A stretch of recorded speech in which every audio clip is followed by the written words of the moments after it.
मैं बहुत मुख्तसर बात करना चाहती हूँ। आपके सामने बसरा साहब ने आज की जो समाअत है और हमारे यहाँ आने का मकसद सामने रख दिया।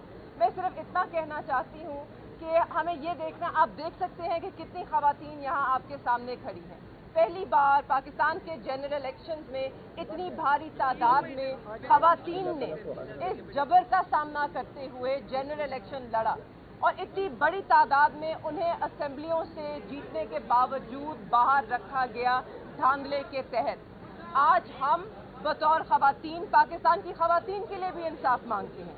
अगर तो हम चाहते हैं कि इस मुल्क में औरतों की ज़्यादा रिप्रेजेंटेशन हो और ख़वातीन आएँ और सियासत का हिस्सा बने, तो हमें उन ख़वातीन को इंसाफ देना होगा।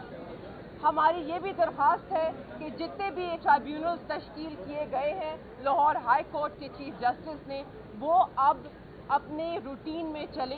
हम 4 महीने हो गए हैं, 2 दफ़ा हमारे केसेस डीलिस्ट हो चुके हैं। हमारी तारीखें नहीं रखती। यहाँ जितने लोग खड़े हैं, अक्सर के केसेस ट्राइब्यूनल्स ने अभी तक सुने ही नहीं हैं, नोटिस ही नहीं हुए हैं। हम सब यहाँ इंसाफ के मुंतज़िर हैं और हम यहाँ बतौर कैंडिडेट नहीं, हम लाखों पाकिस्तानी अवाम के रिप्रेजेंट कर रहे हैं। लाखों पाकिस्तानी इंसाफ के मुंतज़िर हैं।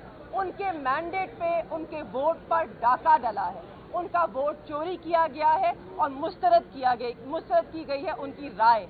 हम उनके लिए इंसाफ लेने आए हैं, अपने लिए हम सीटें मांगने नहीं आए। ऐसी 1000 सीटें कुर्बान हम पाकिस्तान की जमहूरियत के लिए लड़ रहे हैं।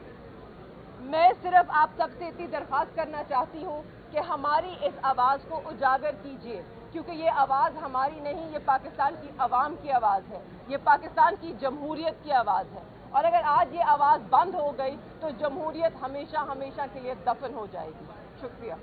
कबल आएँ। अच्छा जी, एक रिक्वेस्ट है आप सब, हम जितने लोग फॉर्म 45 पे जीते हैं, पूरे पाकिस्तान से आए हैं, हम हलफ लेंगे और अपने मुखालफिन को चैलेंज करते हैं जो फॉर्म 47 पे जीते हुए हैं। वो सुप्रीम कोर्ट में हलफ देना चाहें, वो फैसल मस्जिद में हलफ देना चाहें, वो बादशाही मस्जिद में हलफ देना चाहें, वो अल्लामा इकबाल के